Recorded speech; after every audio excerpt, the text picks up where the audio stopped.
మన ప్రభు ఎంత సత్యవంతుడు. ఆయన ఏ మాత్రము దోషము లేనివాడు. అసత్యము అనేది ఆయనలో లేదు. ఆయన సత్యవంతుడు. ఆ సత్యవంతుడైన ప్రభువు మనలను సత్యవంతుడుగా చేశాడు. అసత్యములో ఉన్న మనలను సత్యవంతులుగా చేశాడు. ఇప్పుడు ప్రభు ఆశ ఏంటంటే నీవు నేను ఎక్కడ నడవాలి? సత్యములో. వీటన్నిటికీ మూల్యం ఒకటే అర్థం చేసుకోవాలి. మనము వెలుగులో నడవడానికి వెలుగై ఉన్న దేవుడు చీకటిలో ఉన్న మనలను వెలిగించాడు. కాబట్టి ఖచ్చితంగా వెలుగులో నడవాలి. రెండవది, మనమందరము అసత్యవంతులమే, అపవాది సంబంధులం. సత్యమును జరిగించట ఎరుగని వారం, చీకటి వారం. కానీ క్రీస్తు ప్రభువారు అనగా సత్యవంతుడైన వాడు ఈ లోకమునకు అవతరించి మనలను సత్యవంతులుగా చేశాడు. అదే కదా యోహాను సువార్త 8లో అన్నాడు, సత్యము మిమ్మును స్వతంత్రులుగా చేయును అన్నాడు. చూడండి ఆ మాట వచ్చిన 32. అప్పుడు సత్యము మిమ్మును స్వతంత్రులుగా చేయును అన్నాడు. ఆ సత్యమునందు మనం విశ్వాసం ఉంచినప్పుడు పాపమునకు దాసులమై ఉంటిమి. కింద వచనాల్లో చెప్పాడు. ఆ దాసత్వములో ఉన్న మనము ప్రభునందు విశ్వాసం ఉంచినప్పుడు ఆయన మనలను సత్యవంతులుగా చేశాడు, అనగా స్వతంత్రులుగా చేశాడు. ఇప్పుడు ప్రభు ఆశ ఏంటంటే సత్యవంతులుగా చేయబడిన నీవు నేను ఎక్కడ నడుచుకోవాలంట? సత్యములో నడుచుకోవాలి. మంచిది. ఒక 3 మాటలు చాలా క్లుప్తంగా నేను చెప్తాను. సత్యములో నడవాలి అంటే లేఖనాల్లో చాలా సంగతులు ఉన్నాయి. సత్యములో నడవడానికి సహకారంగా ఉండే లేఖన భాగాలు చాలా ఉన్నాయి. అయితే ఎక్కువ సమయం నేను తీసుకోను, కానీ ఒక 3 సంగతులు నేను చాలా క్లుప్తంగా చెప్పి ముగిస్తాను. మొదటి మాట 119వ కీర్తన 160వ వచనం చదువుదాం. 119వ కీర్తన 160వ వచనం.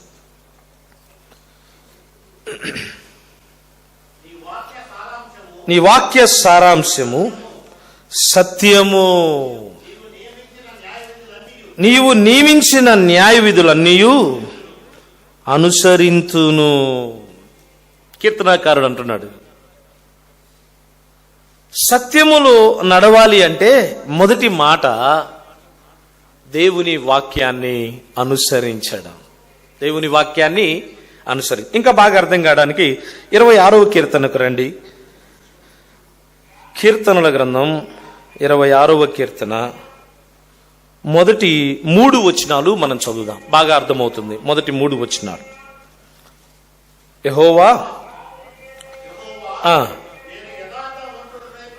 యథార్థవంతుడనై ప్రవర్తించుచున్నాను, నాకు తీర్పు తీర్చుము. ఏమీయు సందేహపడకుండా యెహోవా యందు నేను నమ్మిక ఉంచి ఉన్నాను. యెహోవా నన్ను పరిశీలించుము, నన్ను పరీక్షించుము, నా ఆంతరంద్రియములను నా హృదయమును పరిశోధించుము. నీ కృప నా కన్నుల ఎదుట నుంచుకొని ఉన్నాను, నీ సత్యమును అనుసరించి నడుచుకొనుచున్నాను. అలాగే ఇంకొక మాట కూడా చదువుదాం. 86వ కీర్తన వచనం 11 చదవండి బ్రదర్. 86వ కీర్తన వచనం 11. యెహోవా నేను నీ సత్యమును అనుసరించి నడుచుకొనున్నట్లు నీ మార్గమును నాకు బోధింపుము. దొరికిందా ఈ మాటలన్నీ? ఈ వచనాలన్నిటిలో ఒకటే మాట, సత్యములో మనము నడుచుకోవాలి అంటే మనము దేవుని వాక్యాన్ని అనుసరించాలి. అది మొదటి మాట. దావీదు అంటున్నాడు, యెహోవా నేను సత్యములో నడుచున్నట్లు నీ వాక్యము నాకు బోధించుము. వాక్యమును అనుసరించుట ద్వారా, వాక్యమును వెంబడించుట ద్వారా సత్యములో నీవు నేను నడవగలం. ఈ లోకంలో ఏది సత్యమో ఏది అసత్యమో తెలియచేయడానికి చట్టం ఉంది. ఏముంది? చట్టం. ఏది క్రైమో ఏది క్రైమ్ కాదో, అంటే ఏది నేరమో ఏది నేరమో కాదో తెలియచేయడానికి చట్టం ఉంది. అలాగే ఏది సత్యమో ఏది సత్యము కాదో తెలియచేయడానికి ప్రభు మనకేమిచ్చాడు? దేవుని వాక్యం. ఈ వాక్యాన్ని మనము అనుసరిస్తే, ఈ వాక్యాన్ని మనము పాటిస్తే మనము సత్యములో నడవగలం. యేసు ప్రభువారు యోహాను సువార్త 17వ అధ్యాయం 17వ వచనంలో శిష్యుల కొరకు ఆయన ప్రార్థన చేస్తూ పలికిన మాట, దేవా సత్యమందు వీరిని ప్రతిష్ఠ చేయుము, నీ వాక్యమే సత్యం. ప్రభువు వెళ్ళిపోతున్నాడు. ఈ శిష్యులు వారు అసత్యములోనికి వెళ్ళిపోకుండా, అక్రమములోనికి వెళ్ళిపోకుండా వారు క్రమముగా ముందుకు సాగాలి అంటే, సత్యములో వారు నడుచుకోవాలి అంటే వారికి దోహదపడేది, వారికి సహాయపడేది ఎవరు? వాక్యమే. కాబట్టి సత్యమందు వీరిని ఏం చేయమన్నాడు? ప్రతిష్ఠ చేయుము. పరిశుద్ధాత్మ గురించి కూడా ప్రభు చెప్పినప్పుడు, పరిశుద్ధాత్ముడు ఆదరణకర్త వచ్చి ఆయన మిమ్మును సర్వసత్యములోనికి నడిపిస్తాడు అన్నాడు. అనగా ఏంటది? వాక్యములోనికే. నీ వాక్యం సారాంశమే సత్యం. నీవు నేను సత్యములో నడవడానికి మనకి దోహదపడేది, మనకి సహాయపడేది అది దేవుని వాక్యం. చూడండి 26వ కీర్తనలో దావీదేమంటున్నాడు? నేను యథార్థవంతుడనై ప్రవర్తించుచున్నాను. వచనం 3లో నేను సత్యమును అనుసరించి నడుచుకొనుచున్నాను. ఎలాగునా? నీ వాక్యము ద్వారానే. వచనం 2లో తేటగా కనబడుతుంది, యెహోవా నన్ను పరిశీలించుము, నన్ను పరీక్షించుము, నా అంతరింద్రియములను నా హృదయములో పరిశోధించుము. దేవుని వాక్యాన్ని అనుసరించి నడుచుకున్నవాడు ఎవరు? దావీదు. ప్రభువే స్వయంగా సాక్ష్యం ఇచ్చాడు. అపోస్తుల కార్యముల గ్రంథం 13వ అధ్యాయం 22వ వచనం. అపోస్తుల కార్యముల గ్రంథం 13వ అధ్యాయం 22వ వచనం చదవండి అన్న. 13:22. తరువాత అతనిని తొలగించి దావీదును వారికి రాజుగా ఏర్పరచెను, మరియు ఆయన నేను యెష్షయి కుమారుడైన దావీదును కనుగొంటిని, అతడు నా ఇష్టానుసారుడైన మనుషుడు, అతడు నా ఉద్దేశములన్నీ నెరవేర్చునని. చాలన్నా, ప్రభువే స్వయంగా సాక్ష్యం ఇస్తున్నాడు. దావీదు ఎవరు అంటే దేవుని ఉద్దేశాలను నెరవేర్చేవాడు, అనగా వాక్యాన్ని అనుసరించి జీవించేవాడు. వాక్యాన్ని ఉల్లంఘించేవాడు కాదు, వాక్యాన్ని ప్రక్కన పెట్టేవాడు కాదు, వాక్యాన్ని నిర్లక్ష్య పెట్టేవాడు కాదు. తన జీవితంలో ప్రతి విషయంలో ప్రతి క్షణములో తనకి ఆధారం ఏంటంటే దేవుని వాక్యమే. వాక్యం పట్ల మక్కువ కలిగిన వాడు దావీదు. దేవుని వాక్యానుసారంగా జీవించేవాడు దావీదు. అందుకే ఆ మాట చెప్పగలిగాడు. ఏమని? యెహోవా నన్ను పరిశీలించుము, నన్ను పరీక్షించుము, నా హృదయమును పరిశోధించుము. ఈ మాట ఎవరు చెప్పగలుగుతారు? వాక్యాన్ని అనుసరించేవారా, అనుసరించలేనివారా? ఏమండి? ఖచ్చితంగా దేవుని ఉద్దేశాలను నెరవేర్చగలిగిన వారే, దేవుని వాక్యాన్ని అనుసరించిన వారే, వాక్య ప్రకారం జీవించిన వారే ఆ మాట చెప్పగలుగుతారు, ప్రభువా నన్ను పరిశీలించు, నన్ను పరీక్షించు అని. అతడు వాక్యాన్ని అనుసరించి జీవించాడు కాబట్టే అతడు సత్యమును అనుసరించి నడుచుకొనుచున్నాడు. సత్యములో నడవాలి అంటే మొట్టమొదట అవసరమైంది ఏంటది? దేవుని వాక్యం. రాజులు మొదటి గ్రంథం 2వ అధ్యాయములో తన కుమారుడైన సొలొమోనుతో దావీదు మాట్లాడుతూ ఉన్నాడు. 2వ అధ్యాయం వచనం 3 చదువుదాం. వచనం 3 లేక 3-4 చదవండి అన్న. రాజులు మొదటి గ్రంథం 2వ అధ్యాయం 3-4 వచనాలు.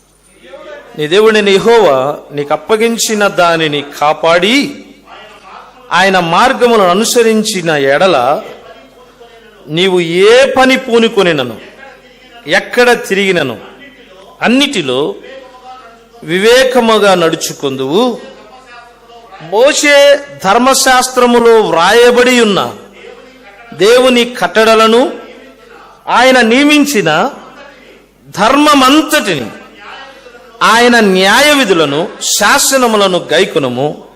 అప్పుడు నీ పిల్లలు తమ ప్రవర్తన విషయంలో జాగ్రత్తగా నుండి నా ఎదుట పూర్ణ హృదయముతో పూర్ణ మనస్సుతో సత్యమును అనుసరించి నడుచుకుంటారు.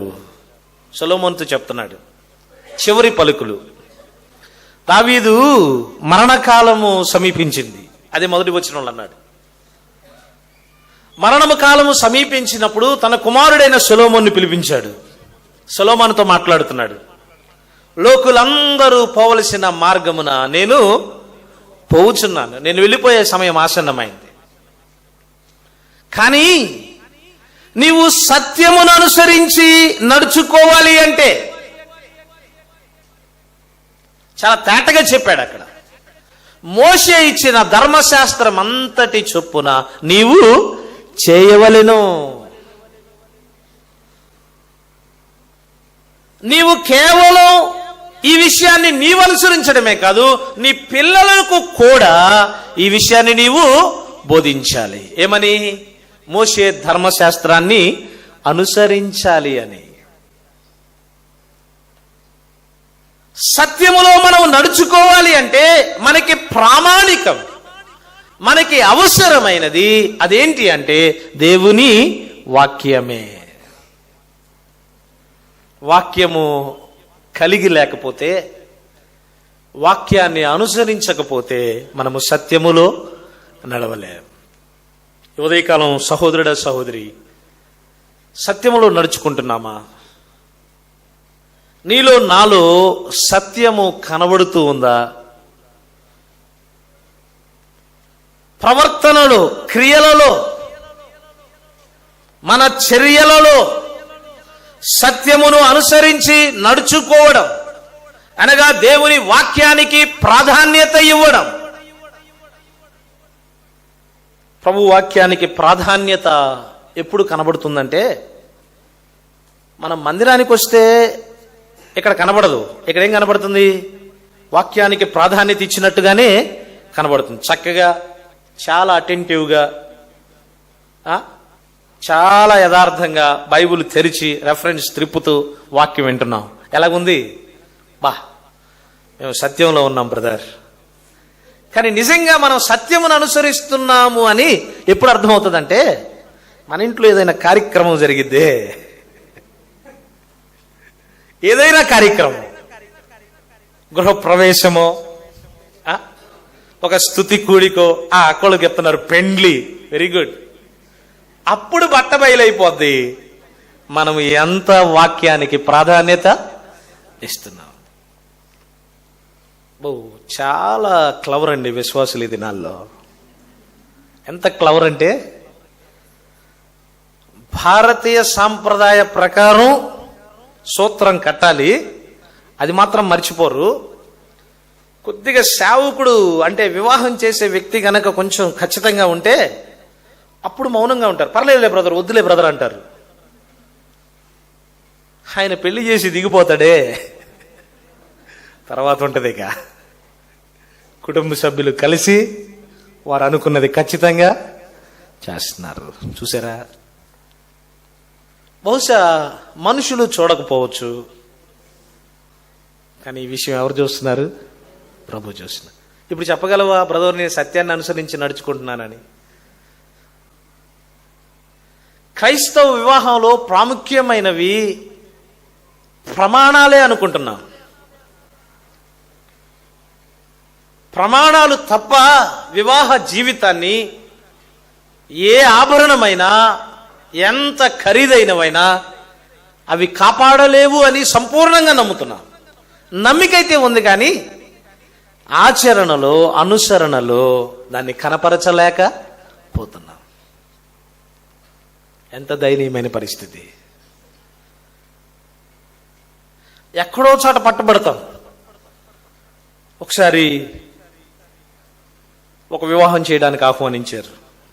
నాకున్న అలవాటు ప్రకారం వివాహం చేయకముందే పెండ్లి కుమారునిది పెండ్లి కుమార్తెది ఆధార్ కార్డులు పెట్టమంటాను, వాటితో పాటు పెండ్లి కార్డు కూడా పెట్టమంటాను. ఎందుకంటే కొన్ని వివాహాలు పెండ్లి కార్డు లేకుండా ఉంటాయి, అంటే అవి అక్రమంగా ఉండవు. ఇవి 3 అంటే ఇద్దరు వయసు కరెక్ట్గా ఉండాలి. మూడోది పెండ్లి కార్డు ఉంది అంటే తల్లిదండ్రుల అనుమతి, పెద్దల అనుమతి ఖచ్చితంగా ఉంటుంది. వారి నాన్నగారు చెప్పారంట, రే అన్నకి కార్డు పంపేటప్పుడు పసుపు పుయ్యని కార్డు పెట్టురా అన్నాడంట. పాపం పొరపాటున వాడు మర్చిపోయాడో మరి ఏం జరిగిందో తెలియదు కానీ పసుపున్న కార్డే పంపించాడు. అంటే అంతవరకు ఆ వ్యక్తికి పంపేటప్పుడు, ఆ వ్యక్తికి ఇచ్చేటప్పుడు ఏది ఇవ్వాలి? పసుపు లేనిది ఇవ్వాలి. మిగిలిన వారికి ఇచ్చేటప్పుడు పసుపు ఉన్నది ఇవ్వాలి. అంటే ఇప్పుడు మనం సత్యాన్ని అనుసరిస్తున్నామా? దేవుని మందిరములో మన వేషధారణలో మనం సత్యవంతులుగానే కనబడుతున్నాం. ప్రభుకి స్తోత్రం. మనకి యూనిఫామ్ లేదులే. కొన్ని సంఘాలకు యూనిఫామ్ ఉంది, తెల్లని వస్త్రాలు. అబ్బా, వారు ధరించిన వస్త్రాలు చూస్తే వీరికంటే సత్యవంతులు భూలోకంలో ఎవరు లేరేమో అన్నట్టుగా ఉన్నారు. కానీ క్రియలలో, ఆచరణలో సత్యము లేదు. సత్యాన్ని అనుసరించి నడుచుకోవడం లేదు. ఏది సత్యమో ఏది అసత్యమో మనకి జ్ఞాపకం చేసేది ఏంటది? దేవుని వాక్యం. నీ వాక్య సారాంశమే సత్యం. వాక్యమును అనుసరించినప్పుడు, దేవుని వాక్యాన్ని గైకొనున్నప్పుడు మనము సత్యములో నడవగలం. వాక్యానికి ఎంత ప్రాధాన్యత ఇస్తున్నాం, వాక్యానికి ఎంత ప్రాముఖ్యతనిస్తున్నాం, వాక్యాన్ని ఎంత ప్రేమిస్తున్నాం, ఇది చాలా ప్రాముఖ్యమైనది. వాక్యం వింటేనే కదా సత్యమేదో అసత్యమేదో అర్థమయ్యేది. వాక్యం పట్ల ఆసక్తి ఉంటేనే కదా వాక్యానుసారంగా నడుచుకోవాలి అనే ఉండేది.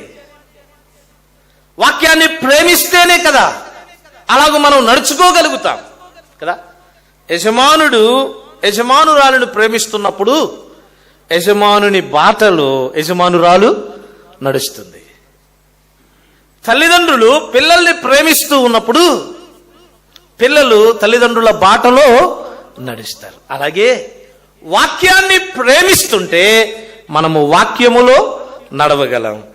అలాగైతే వాక్యాన్ని అనుసరించడమే సత్యములో నడవడం. ఇది మొదటి మాట. రెండో మాట, యెహోషువ గ్రంథం 24వ అధ్యాయం. యెహోషువ గ్రంథం 24వ అధ్యాయం వచనం 15 చదువుదాం. 15. యెహోవాను సేవించుట మీ దృష్టికి కీడని తోచిన ఎడల మీరు ఎవరిని సేవించెదరో నది అద్దరిని మీ పితరులు సేవించిన దేవతలను సేవించెదరో అమోరీయుల దేశమున మీరు నివసించుచున్నారే వారి దేవతలను సేవించెదరో నేడు మీరు కోరుకొనుడి. మీరు ఎవరిని సేవింపగోరినను నేనును నా ఇంటి వారును యెహోవాను సేవించెదము. జాగ్రత్తగా ఈ వచనాన్ని మనము గమనిస్తూ ఉన్నప్పుడు సత్యములో నడుచుకోవడానికి సహాయపడే రెండవ సంగతి ఏంటి అంటే ఆరాధన చేయడం లేక సేవించడం. యెహోషువ అది తేటగా చెప్తున్నాడు. మీరు ఎవరిని సేవించెదరో అది మీ ఇష్టం, కానీ నేనును నా ఇంటి వారును ఎవరిని సేవిస్తాం? యెహోవానే సేవిస్తాం. సత్యమును అనుసరించడం, సత్యమందు నడుచుకోవడం, ఇది ఎలా సాధ్యమవుతుందంటే ప్రభువుని ఆరాధించుట ద్వారా. ప్రభువుని నీవెంతగా ఆరాధిస్తావో అంత సత్యాన్ని నీవు పొందుకుంటావు. ఇంకా బాగా అర్థం కావడానికి కీర్తనల గ్రంథం 115 వచనం 8 కాబోలు. 115వ కీర్తన వచనం 8 చదవనన్నా సహాయకరంగా. కీర్తనల గ్రంథం 115వ కీర్తన వచనం 8. వాటిని చేయువారును వాటి యందు నమ్మికయించు వారందరూ వాటి వంటి వారై ఉన్నారు. అలాగే యెహోషువ 24:14 కూడా చదవన్నా. 14. కాబట్టి యెహోవా యందు భయభక్తులు గలవారై ఆయనను నిష్కపటముగాను సత్యముగాను. ఆ మాట ఇందాక మనకి 15లో మిస్ అయింది. 14లో ఆ మాట మనకు కనబడుతుంది. సత్యముగాను సేవించుచు. ఈ వచనాలు మనం గమనిస్తూ ఉన్నప్పుడు మనకు అర్థమయ్యే రెండవ సత్యం ఏంటంటే, సత్యములో మనము నడవాలి అంటే అది ఎలా సాధ్యమవుతుందంటే ప్రభువుని ఆరాధించుట ద్వారా, వాక్యాన్ని అనుసరించుట ద్వారా సత్యములో మనం నడవగలం. రెండోది, ప్రభువుని ఆరాధించుట ద్వారా మనము సత్యములో నడవగలం. అదే చెప్పాడు 115వ కీర్తన వచనం 8లో మనం చదివాం ఇప్పుడే. వాటిని చేయువారును వాటి యందు నమ్మికయించువారును వాటి వంటి వారై ఉంటారు అన్నాడు. పైన విగ్రహాల గురించి చెప్పాడు. వారికి కన్నులుండి చూడలేరు, చెవులుండి వినలేరు, నోరుండి మాట్లాడలేరు, కాళ్ళుండి నడవలేరు, ముక్కుండి వాసన చూడలేరు. వాటిని చేయువారు వాటి యందు నమ్మికయించువారు అంటే ఎవరైతే వాటిని సేవిస్తారో, ఎవరైతే వాటిని ఆరాధిస్తారో వారేమవుతారంట? వాటి వంటి వారే అవుతారు. అలాగైతే సత్యవంతుడైన ప్రభువుని మనం ఆరాధిస్తూ ఉన్నప్పుడు, ఆయనను మనం సేవిస్తూ ఉన్నప్పుడు మనము సత్యవంతునిగా మారగలం, అనగా సత్యములో నడవగలం. యెహోషువ తన చివరి దినాలలో ఇశ్రాయేలీయుల అందరి ఎదుట నిలవబడి తాను ఒక ప్రకటన చేస్తున్నాడు. నేనును నా ఇంటి వారును యెహోవాను సేవిస్తాను. అంటే సత్యము అనుసరిస్తూ ఉన్నాడు, సత్యములో నడుచుకుంటున్నాడు. మిగిలిన వారందరూ వారు అసత్యములో నడుస్తున్నారు. అమ్మోరీల దేవతలను, తెలియని విగ్రహాలను వారు పూజిస్తున్నారు, వారు అనుసరిస్తున్నారు, వారు అసత్యములో ఉన్నారు. కానీ యెహోషువ అతని కుటుంబం వారు సత్యమును అనుసరించి నడుచుకోవడానికి వారికి దోహదపడింది ఏంటంటే, వారు సత్యవంతుడైన ప్రభువుని సేవిస్తూ ఉన్నారు, ఆరాధిస్తూ ఉన్నారు. ఇది చాలా ప్రాముఖ్యమైనది.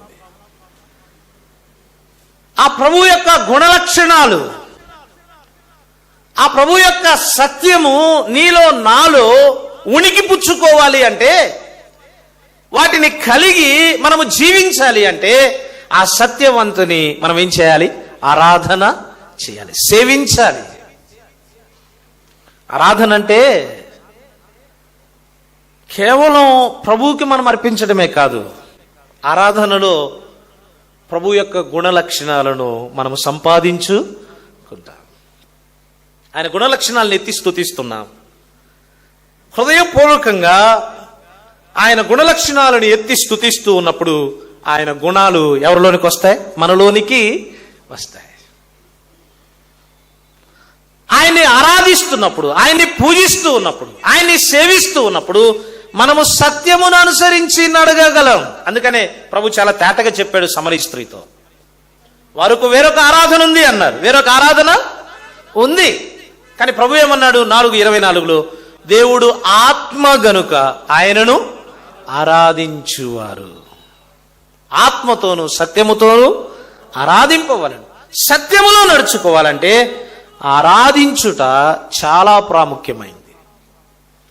ఈ దినాల్లో సంఘాలలో లోపము ఎక్కడ కనబడుతుంది అంటే, ఇలాంటి ప్రత్యేకమైన కూడికల్లో లోపాలు కనబడవు. ప్రత్యేకమైన సభలు, నియామక కూడికల్లో ఏముంటాయి?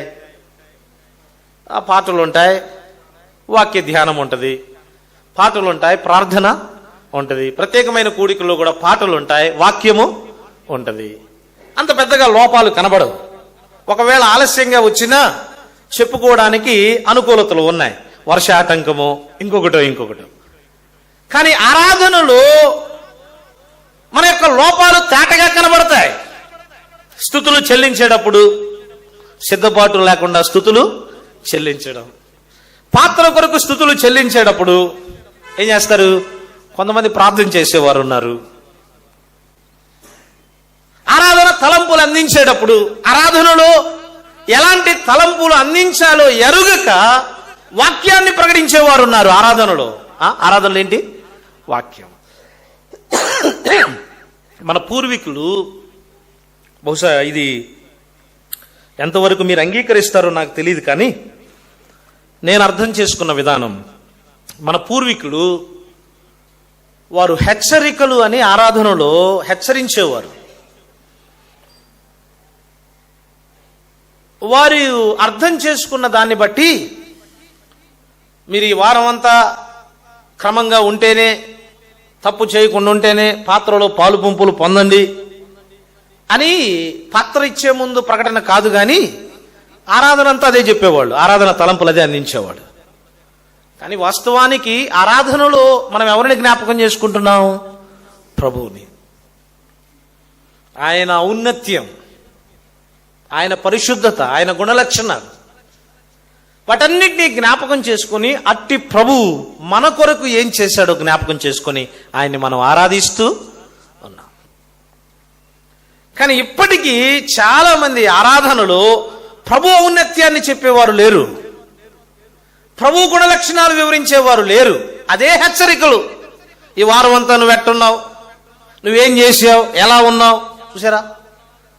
అంటే ఆరాధనలో ఆ ప్రాధాన్యత ఏటో వెళ్ళిపోతుంది. ప్రభువుని జ్ఞాపకం చేసే ప్రాధాన్యత. ఆరాధనలో హెచ్చరికలు ఎక్కువగా చేస్తున్నారు. అలాంటప్పుడు మన ఆరాధనలో ఏముంది? లోపం ఉంది. ఆరాధన తలంపులు ఎప్పుడు పెడతారు? స్తుతులకు ముందా, స్తుతులు చెల్లించిన తర్వాత? ముందే. ఎందుకలా ఆ క్రమం పెట్టారు?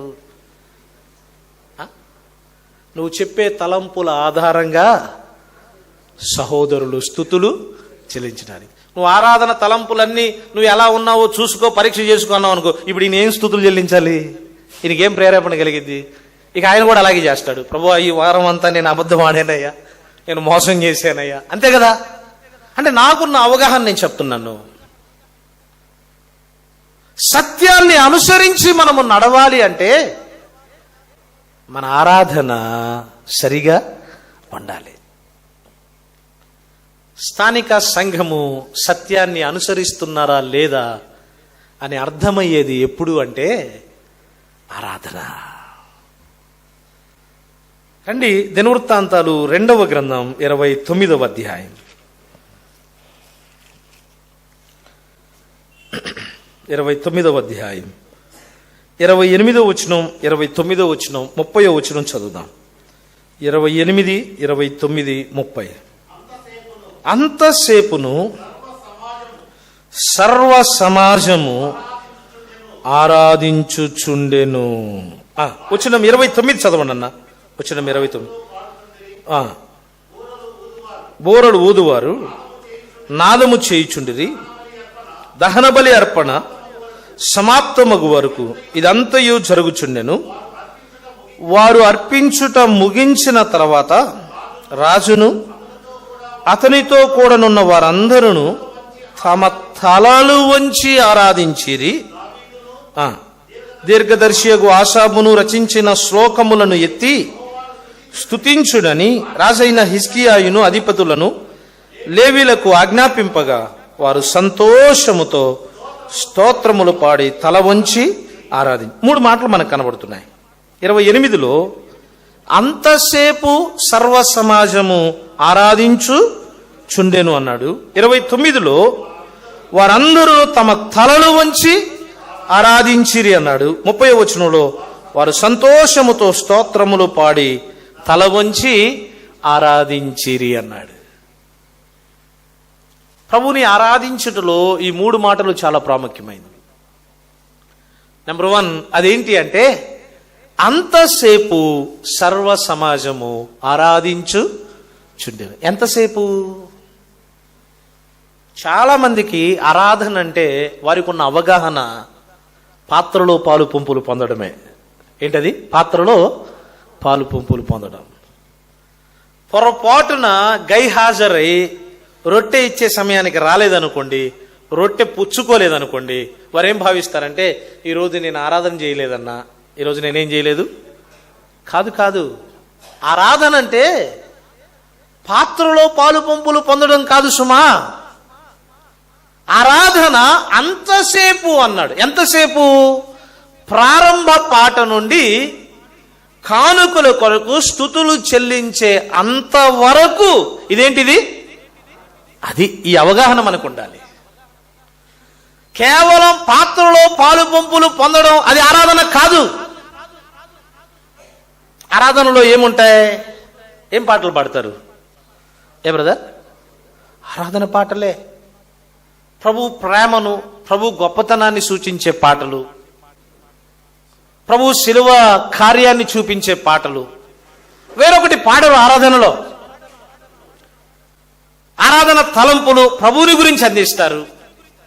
స్తుతులు చెల్లించేటప్పుడు ప్రభు గుణగుణాలను కీర్తిస్తారు. కానుకలు ఏంటిది? ఆరాధనలో భాగం. ఎవరికి ఇస్తున్నాం? సంఘానికా? ప్రభువుకి. ఇదంతా ఆరాధనలో భాగం. అంతసేపు ఆరాధన. వినండి, ప్రారంభ పాట నుండి కానుకల కొరకు స్తుతులు చెల్లించే అంతవరకు నీవు ఉన్నప్పుడే నీవు ఆ రోజు ప్రభుని ఆరాధించినట్లు.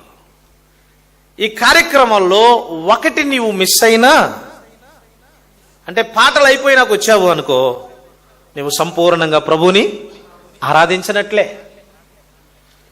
అలాగూ ఆరాధించినప్పుడు నీవు సత్యములో నడుచుకోవడానికి అది సాధ్యమో కాదు.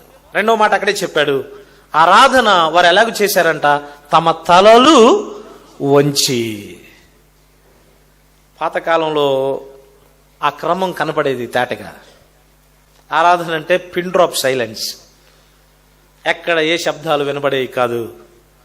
అందరూ మౌనంగా కళ్ళు మూసుకొని తలలు వంచి ప్రభుని ఆరాధించేవారు. కానీ ఇప్పుడేమవుతుంది? పాత్ర ఇచ్చేటప్పుడు, స్తుతులు చెల్లించేటప్పుడు తలెత్తి చూడటమే, అటు ఇటు చూడటం. పురుషులంతే, స్త్రీలంతే. ఎందుకు తలలు వంచి ఆరాధించేది? నిద్రపోవడానికా? సహోదరులకు మంచి అవకాశం అది. చక్కగా తల వంచి ముసుకేసుకున్నారంటే వారు మెలకుగా ఉన్నారా, నిద్రపోతున్నారో కూడా అర్థం. నిద్రపోవడానికి కాదు తలలు వంచి ఆరాధించేది. మన ఏకాగ్రత అటు ఇటు మరలకుండా నీవు తలలు వంచినప్పుడు, నువ్వు కళ్ళు మూసుకున్నప్పుడు, ఇప్పటిదాకా ఏ ఏ కీర్తనలు పాడారో, ఏ తలంపులు అందించారో, సహోదరులు స్తుతులు చెల్లిస్తూ ఉండగా నీ హృదయం, నీ మనస్సు, నీ ఏకాగ్రత ఆ ప్రభువు మీదే ఉంటుంది. నీ తల పైకెత్తినప్పుడు, అరే ఫలానా బాబు ఏంటి అటు వెళ్తున్నాడు, ఇటు వెళ్తున్నాడు, వాడు కింద పడతాడేమో, చూసారా, నీ దృష్టి మరలుతుంది, నీ ఏకాగ్రత మరలుతుంది. అందుకని ఆరాధనలో ఏం చెప్తున్నాడంటే భక్తుడు, తలలు వంచి ఆరాధించాలట. అది మనకున్న అలవాటే, క్రొత్త అలవాటేం కాదు. కానీ అలవాటును మనం మర్చిపోతున్నాం. 3వ మాట చెప్పాడు, వారు సంతోషముతో స్తోత్రములు పాడి తల వంచి ఆరాధించిరి. ఆరాధన అనేది సంతోషంతో ఆరాధించే స్తుతులు చెల్లించే ప్రక్రియ.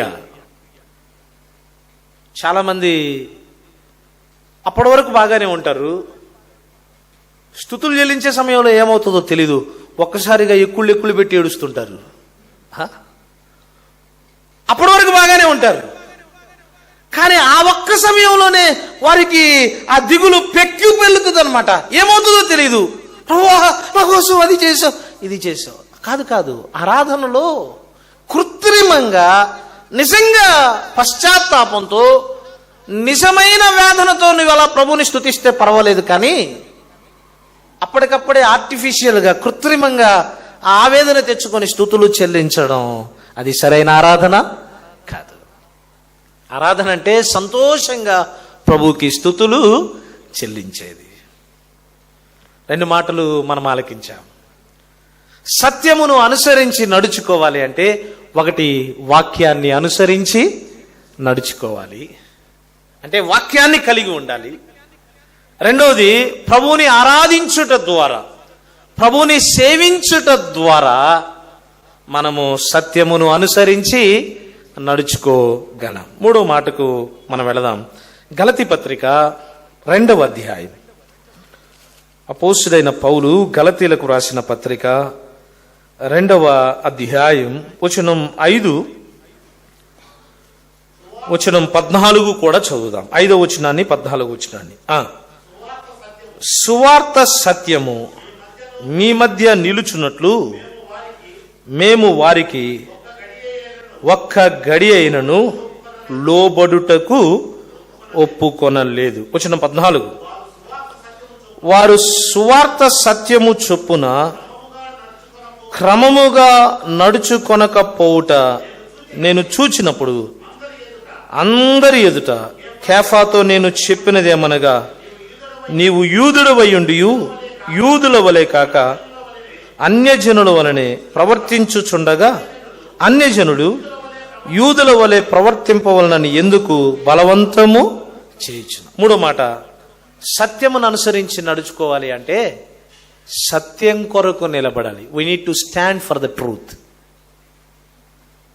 అపోస్తుడైన పౌలు సత్యము కొరకు నిలబడుతున్నాడు. ఈ గలతీ పత్రిక 2వ అధ్యాయంలో ఉన్న సారాంశం మనందరం బాగా ఎరుగుదాం. పేతురు ఉన్నాడే, మంచి భక్తిపరుడే, ఆత్మీయుడే, ప్రభు కోసం గంభీరమైన సేవ చేసిన వాడే. కానీ ఆరంభ దినాల్లో ఇతను ఎలాగున్నాడు అంటే, అన్యులతో కలిసి భోజనం చేస్తున్నాడంట. యూదులు వచ్చిన వెంటనే ఏం చేస్తున్నాడు, వాళ్ళని చూడంగానే లేచిపోతున్నాడు. అంటే సత్యం కోసం నిలబట్టలా, సత్యం కొరకు నిలబడిన అనుభవం ఎవరిలో లేదు, పేతురులో లేదు. అన్యుల్లో నేను అన్యుణ్ణి అంటున్నాడు, యూదులు వస్తే నేను యూదుణ్ణి అంటున్నాడు. వాస్తవానికి సత్యం ఏంటి? ప్రభు చాలా తేటగా బయలుపరిచాడు పేతురికి. అపోస్తుల కార్యముల గ్రంథం 10వ అధ్యాయములో దేవుడు ఉపమానము ద్వారా, ఒక సూచక్రియ ద్వారా పేతురుతో మాట్లాడాడు. తడు ప్రార్థన చేస్తూ ఉండగా పైనుండి ఒక దుప్పటి వచ్చింది. ఆ దుప్పటిలో రకరకాలైన జంతువులు ఉన్నాయి. వాటన్నిటిని చంపుకొని తినమన్నాడు. పేతురు అడిగాడు, ప్రభువా, అపవిత్రమైనవి నిషిద్ధమైనవి ఇందులో ఉన్నాయి, వాటిని నేను ఎలా తినాలి అన్నప్పుడు ప్రభువు సెలవిచ్చిన మాట, దేవుడు పవిత్రపరిచిన వాటిని నీవు నిషిద్ధము అనకూడదు. అంటే ప్రభు ఒక మర్మాన్ని పేతురుకి అక్కడ బయలుపరిచాడు. పేతురు, ఇప్పటి వరకు సువార్త అనేది, రక్షణ అనేది నువ్వు యూదుల కొరకే అనుకుంటున్నావు. కాదు, యేసుక్రీస్తు అందరికీ ప్రభు. అది కదా 10:36లో చెప్పాడు అపోస్తుల కార్యముల గ్రంథంలో, యేసుక్రీస్తు అందరికీ. ఇక వెంటనే ఎక్కడికి పంపించాడు? కొర్నేలు ఇంటికి పంపించాడు. అన్యులకు సువార్త ప్రకటించాడు. చాలా తేటగా ప్రభు బయలుపరిచాడు. కొర్నేలు ఇంటి వారు రక్షించబడ్డారు. సున్నతి చేసుకున్నారా? కొర్నేలు ఇంటి వారు ఉన్నదా అక్కడ? లేదు. యేసుక్రీస్తు నందు విశ్వాసం ఉంచుట ద్వారా అన్యులు కూడా వారు క్రీస్తు ప్రభు వారిని రక్షకునిగా స్వీకరించగలిగారు, దేవుని పిల్లలయ్యారు. కళ్ళతో చూచాడు, తన అనుభవంలో ఈ అనుభవాలు ఉన్నాయి.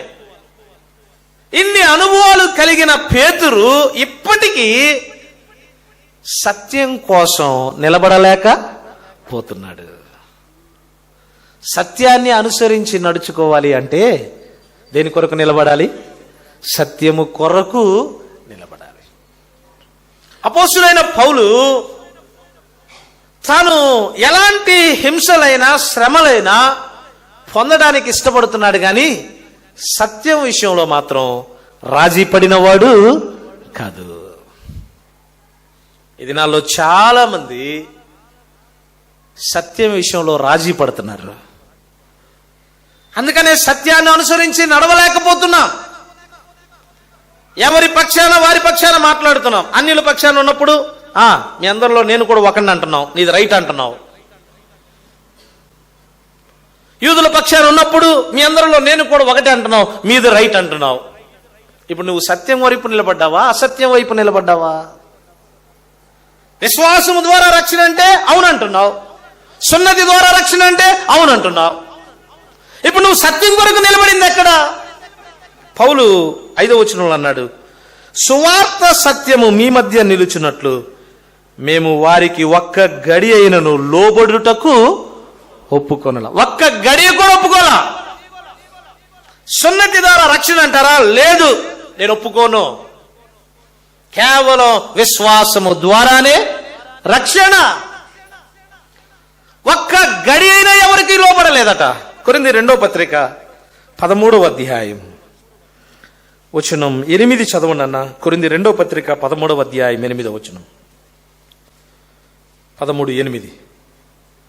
మేము సత్యమునకు విరోధముగా ఏమీయూ చేయనేరము గాని సత్యము నిమిత్తమే సమస్తము చేయుచున్నాము. పౌలు పలుకుతున్న మాట.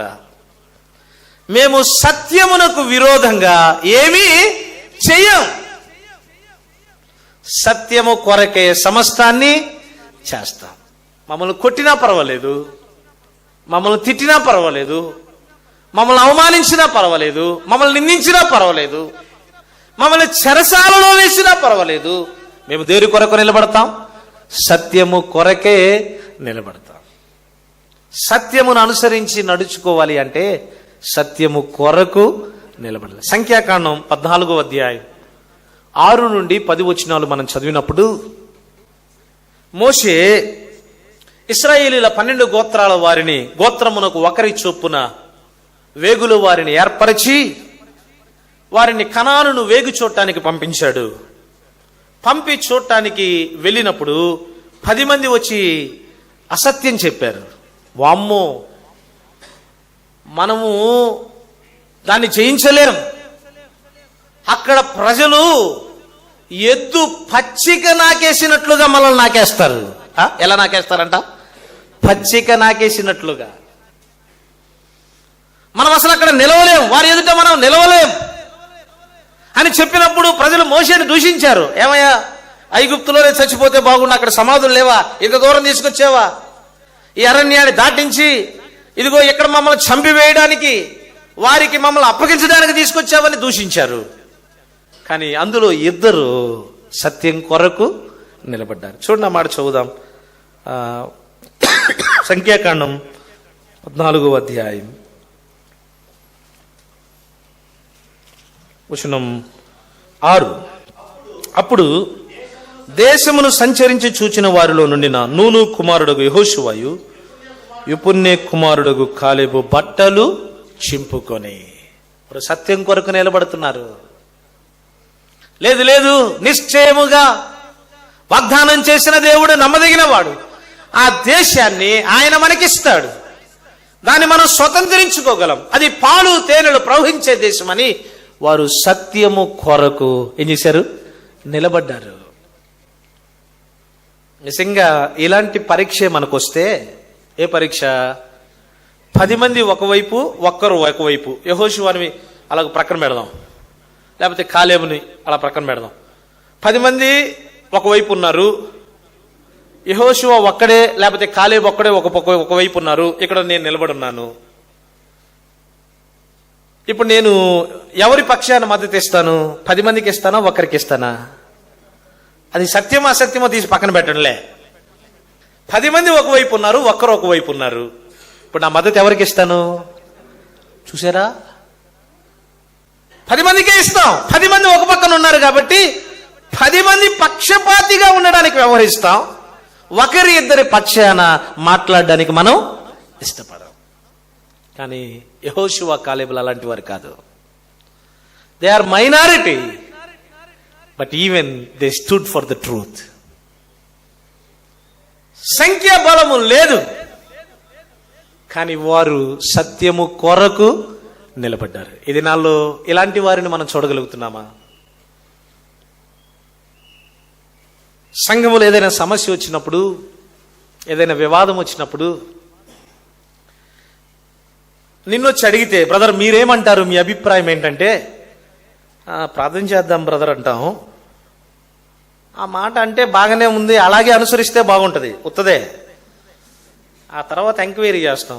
ఇదిగో అన్నకి ఎంతమంది మద్దతు ఇస్తున్నారు, ఈయనకి ఎంతమంది మద్దతు ఇస్తున్నారు తెలుసుకుంటాం. ఈయనతో ఏమో ప్రార్థన చేద్దాం బ్రదర్ అన్నావు, కానీ నువ్వు చేయాల్సిందంతా చేసావు. ఇప్పుడు మెజారిటీ ఎటుంటే అటు మౌనంగా మద్దతు ఇస్తున్నావు. సత్యమేంటో అసత్యమేంటో మనకు తెలుసు, కానీ సంఖ్య బలం ఎటుందో అటు మద్దతు ఇవ్వడానికి ఇష్టపడుతున్నాం. అందుకనే సత్యాన్ని అనుసరించి నడవలేకపోతున్నాం. వస్త్రమును చింపుకొని మరి సత్యం కొరకు నిలబడినప్పుడు కొన్నిసార్లు అవమానం ఎదురవుతుంది. 10 మంది ఇద్దరిని ఎగతాళి చేయరా? ఏ బ్రదర్, 10 మందిని ఎగతాళి చేయటం సులువా, 10 మంది ఇద్దరిని ఎగతాళి చేయటం సులువా? వస్త్రాలు చింపుకొని ఇదే అనుభవం. కొన్నిసార్లు సత్యం కొరకు నిలబడాల్సిన అవసరత ఏర్పడినప్పుడు దురభిమానంతో వారు గనక నన్ను బాగా ప్రేమిస్తున్నారంటే, నాకు ప్రాముఖ్యత ఇస్తున్నారంటే, వారి కొరకై నేనేం చేస్తానంటే సత్యం కొరకు నిలబడను. ఎందుకంటే వారు నన్ను బాగా ప్రేమిస్తున్నారు. ఇలాంటి అనుభవమే మనకు కనబడుతుంది. అపోస్తుల కార్యముల గ్రంథం 14వ అధ్యాయం 7వ వచనం నుండి 15వ వచనం వరకు మనం చదివినప్పుడు, లుస్త్రాలో బలహీన పాదములు కలిగిన వాడు ఒకడు ఉన్నాడట. వాడిని అపోస్తుడైన పౌలు స్వస్థపరిచాడు. ఇక అక్కడున్న ప్రజలు, అరే ఇంకేముంది, దేవతలు మనుషుల్లాగా మన మధ్యకు వచ్చేసారని చెప్పి పౌలు బర్నబాలకు పేర్లు పెట్టి వారికి ఏం చేయాలనుకున్నారు? అబ్బా, దండలు వేయాలనుకున్నారు, బలులు అర్పించాలనుకున్నారు, వారికి ఎంత అభిమానించాలనుకున్నారు. ఇలాంటి అభిమానం, మన్ననత, ఆ గౌరవం వారికి దక్కుతున్నప్పుడు ఆ స్థితిలో ఇంకొకరుంటే ఏం చేస్తారు? Yes, your welcome brother, come, వేయించుకోండి చక్కగా దండలు. లేరా ఈ దినాల్లో సంఘాల్లో దండలు వేయించుకునేవాళ్ళు, శాలువాలు కప్పించుకునేవారు. వారు వస్తున్నారు, దండలు వేద్దాం అనుకున్నారు, బలులు అర్పిస్తాం, పూజారి గారు కూడా వచ్చేసారు, అన్ని సిద్ధంగా ఉన్నాయి. కానీ పౌలు బర్నబాలు వారి మధ్యలోనికి జొరబడి, అయ్యలారా మీరు ఎందుకు ఇలా చేస్తున్నారు, మేమును మీ స్వభావం అంటే స్వభావము గల నరులమే. వస్త్రాలు చింపుకున్నారు. దే స్టూడ్ ఫర్ ట్రూత్, సత్యం కొరకు నిలబడ్డారు. కొన్నిసార్లు నీవు అసత్యం పక్షాన నిలబడితే అది నీకు మంచి ఘనతనిస్తుందేమో, మంచి హోదానిస్తుందేమో. ఈ దినాల్లో చాలా మంది నాయకులు సంఘాల్లో అలాగే వచ్చారు. ఎలాగా? వారు ఎలా నాయకులు అయ్యారు అంటే అసత్యానికి మద్దతు ఇవ్వడం ద్వారా. నాయకుడు అవ్వడానికి యోగ్యత, అర్హతలు ఆ వ్యక్తిలో ఉన్నాయి, కానీ అతడు కాలేకపోయాడు. కారణం ఏంటంటే అతడు సత్యము కొరకు నిలబడు. మన కళ్ళ ఎదుట ఇవి కనబడుతూ ఉన్నాయి. ఈ ఉదయకాలం ఆలోచన చేద్దాం. సత్యమును అనుసరించి నడుచుకోవాలి అంటే 3 మాటలు. 1, దేవుని వాక్యాన్ని గైకొనాలి. దావీదు అదే నేర్చుకున్నాడు.